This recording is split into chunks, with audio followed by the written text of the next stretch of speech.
বিশাল বড় একটি সামুদ্রিক কচ্ছপের দেখা মিলল শিবচর বাজারে। তো প্রশাসনের নজরে পড়ার পরেই কচ্ছপটি উদ্ধার করে এবং এটি নিয়ে পদ্মা নদীতে ছেড়ে দেয়। তো আসলে শিবচরের প্রশাসনকে অসংখ্য ধন্যবাদ এরকম একটি কচ্ছপকে তার জীবন ফিরিয়ে দেওয়ার জন্য। অবমুক্তির ভিডিও ছবি। হ্যাঁ, ঠিক আছে, সমস্যা নেই। ওই এই উপরে যে খোলস, বাইরের খোলসটা হচ্ছে ক্যাপসুল তৈরিতে লাগে। এই করা লাগবে না, শীত করলে ভালো হয়।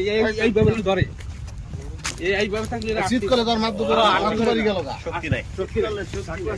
শীত করলে ওর মাত্র শীত করলে এদের শক্তি থাকে না, আর জোর দিতে পারে না। এই চাকলাম শুননি কাশি আছে।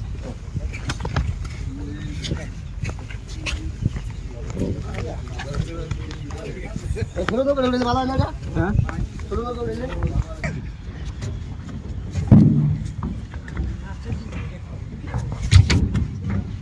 জালো কেন? জালো ভাই, জালো হইছে। হ্যাঁ, আর দাও। এই পুরো জালা, পুরো জালা। পুরো দাও। আপন মানা ভালো করো। আর কিছু নেই, পুরো দাও। এগুলো দাও। টান দাও। বান কাটতে দেবো। বান পরে কাটতে দেবো। সারা কাশি কো, কাশি লাগাবেন। এই কাশি আনেন। রশি কাটতে পরে।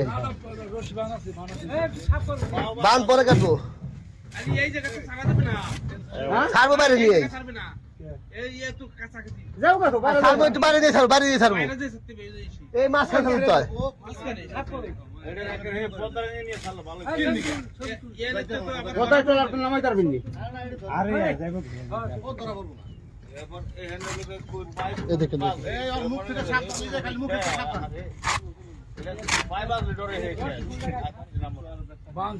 বাঁধছে জমের বান্ধা বাঁধছে। এই ওই পোস্ট দেওয়ার আগে। হ্যাঁ, ওর তো ওরে জবাই দিব এই লাগে বাঁধছে, বুঝেন নাই? ওই বান্ধা কাটা ধরি। এইটা যে ফেলে বাঁধছে, এই বাঁধ কাটতো কি? ছবি নেই রে এইখানে। এই বাঁধ কাটতে লাগে, মুখ বাঁধ হইবো। মুখ ধরে লাগে না? দেখছেন এটা আমি কোন ঠিক করো। এগুলো সচরাচর দেখাই যায় না এখন বর্তমানে। এগুলা বুঝছেন মাটির নিচে নরম মাটিতে থাকে। আগে আমাদের পুষ্করিণী অনেক ছিল, কিন্তু ছোট ছোট গুলো। এটার কোন আপনার ওই কাছে ওইটাই ভালো। ওইটাই যারা বন্ধ আছে জায়গা।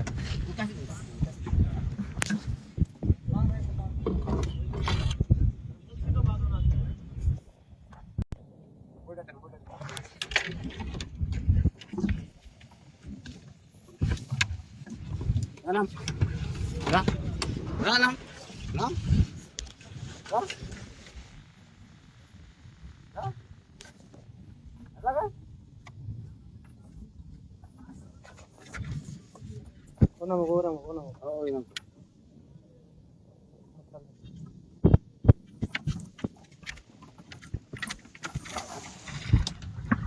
কোন